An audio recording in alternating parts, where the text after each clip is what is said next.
ભગવાન સદાશિવ પરમ બ્રહ્મ છે. ભાંગ ધતુરો તેમને ગમે છે અને સર્પ ભૂત પ્રેત એ શિવના સાથી છે. આ બધાના વિકારને શિવજીએ પોતાનામાં સમાવી લીધા છે અને તેમ છતાં શિવજી સદાકાળ શાંત, સૌમ્ય અને ભોળા છે અને એટલે જ તો શિવજી એ દેવોના દેવ મહાદેવ કહેવાય છે.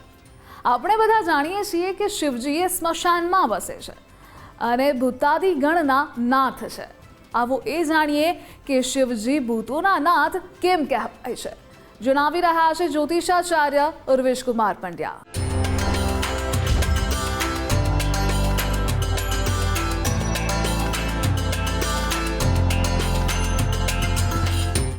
વિલોલલોલલોચનો લલામ ભાલ લગ્ન કશ્યપેતિ મંત્રમુચ્ચરન કદા સુખી ભવામ્યહમ ઇમં હિ નિત્યમેવમુત્તમોત્તમમ સ્તવમ પઠન સ્મરન બ્રુવન્નરો વિશુદ્ધિમેધ સંતતમ. નમો નમઃ. તમારા બધાનું સ્વાગત કરું છું આધ્યાત્મિક મહાશક્તિમાં. આજનો વિષય છે ભગવાન સાંબ સદાશિવને ભૂતનાથ અથવા ભૂતાદિ ગણોના ઈશ્વર કેમ કહેવામાં આવે છે. જવાબમાં ખાલી એક વિચાર કરીએ તો પહેલો જ અર્થ, પહેલો જ શબ્દ, પહેલો જ વર્ણ એવું સમજાવે છે ભૂતનાથ. જેના શરીરમાં પંચમહાભૂતોમાંનું એક પણ તત્વ છે એ તમામના ઈશ્વર એ ભૂતનાથ છે. એટલે કે 84 લાખ યોનિઓના અંદરથી જેટલા પણ જીવાત્માઓ છે, ચાહે એ અંડજ હોય, સ્વેદજ હોય, જરાયુજ હોય કે ઉદ્ભીજ હોય, એ તમામના ઈશ્વર, આરાધ્ય, પ્રાણદાતા કોઈ પણ હોય તો એ કેવળ અને કેવળ ભગવાન સાંબ સદાશિવ છે. પંચમહાભૂતોનું બનેલું આ શરીર છે અને તમામ જીવાત્માઓ પંચમહાભૂતોના આધારે જ ચાલે છે. રસ, રૂપ, ગંધ, શબ્દ, સ્પર્શ એ પણ 5 જ છે. પંચ કર્મેન્દ્રિયો, પંચ જ્ઞાનેન્દ્રિયો એ પણ 5-5ની સંખ્યામાં છે. પંચાયતન દેવ એ પણ 5-5ની જ સંખ્યામાં છે. એટલા માટે સ્પષ્ટ રૂપે આ પૃથ્વી પર કેવળ અને કેવળ 5 તત્વો જ છે અને એ 5 તત્વોના આધારે જ આ સંપૂર્ણ બ્રહ્માંડ પૃથ્વી રચાયેલી છે. તમે વિચાર કરો કે આપણને આપણી કોઈ પણ પ્રકારની વસ્તુ છે, એક નાની અમથી ગાડી છે અથવા એક નાનો અમથો મોબાઈલ છે, એના માટે કેટલો બધો પ્રેમ હોય છે, કેટલી બધી લાગણીઓ હોય છે. એને નવી નવી હોય ત્યાં સુધી તો આપણે બીજા કોઈને આપવા માટે વિચારતા જ નથી અથવા એને ખૂબ સાચવીએ છીએ. તો આ શરીર જેના અંદર આપણે અમુક વર્ષો સુધી રહ્યા છીએ, એ વર્ષો સુધી રહ્યા પછી એની મમતા, એની મમત્વતા શું આપણે છોડી શકવાના છીએ? ના. એટલે જ્યારે પણ આપણું શરીર છૂટે છે અને અગ્નિ સંસ્કાર આપવામાં આવે છે, પછી 2 તત્વો દ્વારા આપણે જીવિત રહીએ છીએ, જેમાં છે વાયુ અને આકાશ. એ વાયુ તત્વને પણ તરસ લાગે છે, ભૂખ લાગે છે અને એટલા માટે જે અતૃપ્ત વાસનાઓ છે અથવા જે ઈચ્છાઓ રહી ગઈ છે એ કારણે થઈને આપણે વાયુ રૂપે પરિભ્રમણ કરતા હોઈએ છીએ. તો એ વાયુ રૂપે જે પરિભ્રમણ થાય છે અને આકાશ તત્વના કારણે થઈને આપણે જે અત્યારે હાલ વિચારો કરી રહ્યા છીએ એ વહન કરવાની ક્ષમતા અથવા પોતાના મન સુધી ખેંચીને લાવવાની જે ક્ષમતા છે એ આકાશ તત્વ દ્વારા મળે છે. વાયુ એમાં સપોર્ટિવ ભાગ છે. જો જીવિત છીએ તો જળ તત્વ એનું સંવર્ધન કરવા માટે આપણને મદદગાર થાય છે. એટલે એ પ્રમાણે પણ વિચાર કરીએ તો જેમ હવા સુકાયેલી પણ હોય છે, આર્દ્રતાવાળી પણ હોય છે અને ભેજવાળી પણ હોય છે, એ રીતે જ્યારે એ શરીરમાંથી 3 તત્વો જતા રહ્યા છે, પછી 2 તત્વો રહ્યા છે, એ 2 તત્વોમાંથી જે વાયુ તત્વ છે એ પીડામાં હોઈ શકે છે, સુખમાં પણ હોઈ શકે છે, કેમ કે એની ઈચ્છાઓ અધૂરી છે. અને એટલા માટે થઈને કેટલાક પ્રકારના રહી ગયેલા વિચારોના કારણે થઈને, ઈચ્છાઓના કારણે થઈને ભૂત, પ્રેત, પિશાચ, ડાકીની, શાકીની, વૈતાલ, બર્બર, ક્ષેત્રજ્ઞ, બ્રહ્મ રાક્ષસ અને અન્ય જેટલા પણ આપણે નામ જાણીએ છીએ એ તમામ યોનિમાં એ જીવાત્મા ભટકતો હોય છે. અને એ ભટકતા જીવાત્માઓનો છેલ્લો મોક્ષ શું છે?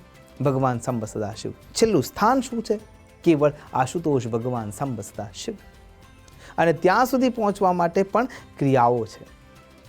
પુણ્ય પ્રાપ્ત કર્યા પછી એ પોતાના પાપ કર્મને ધોઈને પછી આગળ જવું પડે છે. અને એટલા માટે જેનાથી આપણે બધા ડરીએ છીએ, જેનાથી આપણે ક્ષોભિત અનુભવીએ છીએ, જ્યાં અગોચર વિશ્વની શરૂઆત થાય છે ત્યાં જેને કોઈ સ્વીકાર કરવા તૈયાર નથી. શરીર છૂટ્યા પછી આપણે જલ્દીમાં જલ્દી એમ કહીએ છીએ કે હવે આને એની ક્રિયા તરફ મોકલો, હવે બહુ વાર થઈ ગઈ. આપણે ઉતાવળ કરીએ છીએ, જે થોડા સમય પહેલાં આપણું આપ્તજન હતું. અને સત્યતાને જાણીને આપણે એને જલ્દીમાં જલ્દી નિકાલ કરવા માટે ઉતાવળ કરતા હોઈએ છીએ.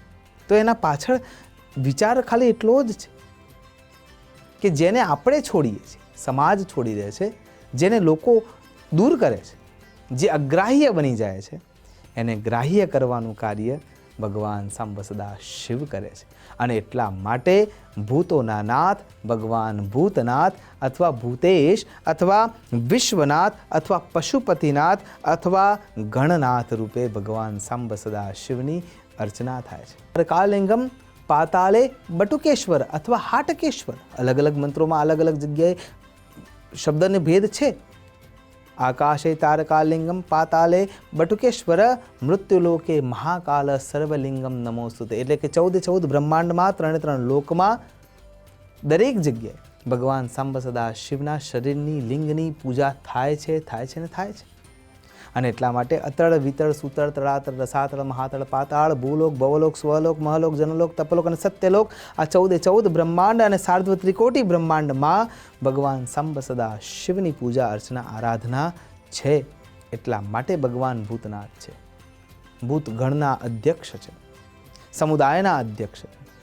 અને જેને જેને આપણે કોઈ પણ કારણવશાત, ચાહે એ વિષાક્ત હોય તો પણ અથવા આપણે એનાથી ભયભીત છીએ તો પણ, જેને જેને સમાજે છોડ્યું છે, જેને જેને અન્ય જીવાત્માઓએ છોડી દીધું છે, એ બધાને ઈશ્વરે પોતાના શરીર માટે ઉપયુક્ત ગણી લીધું છે. જેમ કે બિલીપત્ર એ સર્વશ્રેષ્ઠ છે, પણ એની ઉષ્મા ગરમીની છે. અને એટલા માટે એ ભગવાન સાંબ સદા શિવ ઉપર સ્પર્શ કરવામાં આવે છે, મૂકવામાં આવે છે, રાખવામાં આવે છે. ભગવાન સાંબ સદાશિવે જ્યારે ગરલ પદાર્થને ધારણ કર્યો ત્યારે જેને સમાજનો વિચાર કરીને જે ગરલ નીચે પડી રહ્યું હતું એ ગરલમાંથી એ વિષ ભગવાન સુધી ના પહોંચે એટલા માટે સૌથી પહેલાં એમને લેવાની શરૂઆત કરી કે સાપ, વિંછી, જેને આપણે દૂર કરીએ છીએ એને ભગવાન અપનાવે છે.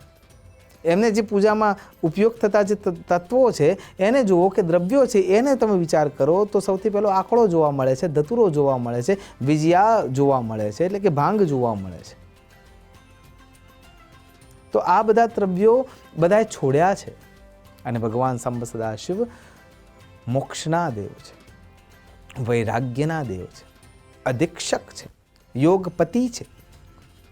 તો એ અન્યને કેવી રીતે છોડી શકે? અને એટલા માટે એ તમામ તત્વોને ભગવાન વિષાક્ત વનસ્પતિ હોય, વિષાક્ત જીવ હોય તો પણ એને પોતાના કરીને રાખે છે. અને એટલા માટે એ તમામ ભૂતના નાથ છે. આપણે પણ પંચમહાભૂત ધારણ કરનારા એક ભૂત જ તો છીએ. બસ પંચમહાભૂત છે એટલા માટે આ બોલતું ચાલતું શરીર છે, પણ અંદરનું તત્વ તો એ ભૂતનાથના આધીન જ છે ને. અને એટલા માટે ભગવાન સાંબ સદા શિવને ભૂતગણના અધ્યક્ષ કહેવામાં આવે છે. કેવળ અને કેવળ એ જ ભૂત, એ જ યોનિમાં ભટકતા અતૃપ્ત વાસનાઓથી લિપ્ત એવા જીવાત્માઓને જ ભગવાન સાંબ સદા શિવ સાચવે છે કે એના જ અધ્યક્ષ છે. એટલા માટે ભૂત ટોળીના અધ્યક્ષ રૂપે આપણે જે વર્ણન જોઈએ છીએ એ બધા એમની સાથે છે જ. પણ એના સિવાય અન્ય પશુપતિનાથ જેટલા પણ જીવાત્માઓ, ચાહે સામાજિક પશુ હોય કે પછી સાચા અર્થમાં પશુ હોય, એ બધાના અધિક્ષક ભગવાન સાંબ સદા શિવ છે. એટલા માટે ભગવાન આશુતોષને વિશ્વનાથ કહેવામાં આવે છે. એ તમામ જીવાત્માઓના વૈદ્ય છે એટલા માટે વૈદ્યનાથ કહેવામાં આવે છે. તમામ જીવાત્માઓ માટે એ ઝડપી દ્રવિત થઈ જાય છે. જાચીએ ગિરિજાપતિ કાશી, જાસુ ભવન અણિમાદિક દાસી, અવઢરદાની દ્રપદ પુનિથોરે, દેખીને સકત દીન કર જોડે. જે હાથ જોડાય એ પહેલાં તો ભગવાન આશુતોષ દોડીને આવે છે. એટલા માટે પણ ભગવાનને ભૂતનાથ કહેવામાં આવે છે, પશુપતિનાથ કહેવામાં આવે છે, વિશ્વનાથ કહેવામાં આવે છે, સચરાચર જગતના સ્વામી કહેવામાં આવે છે. અને એ સમુદાયને જે અગ્રાહ્ય ગણ્યો છે એને પણ ગ્રાહ્ય બનાવીને સુયોગ્ય રીતે એના કર્મના અનુબંધને દયા દ્રષ્ટિથી એને પણ શુદ્ધ કરીને ચેતનામાં પરિવર્તિત કરી દે છે. અને એ ચેતના પોતાના અંદર આત્મસાત કરાવી દે છે. એવા કરુણાનિધાનના આરાધનામાં આપણે સદૈવ તત્પર બનીએ. એ જ અભ્યર્થના સાથે નમસ્કાર. અસ્તુ સદા શિવોહમ.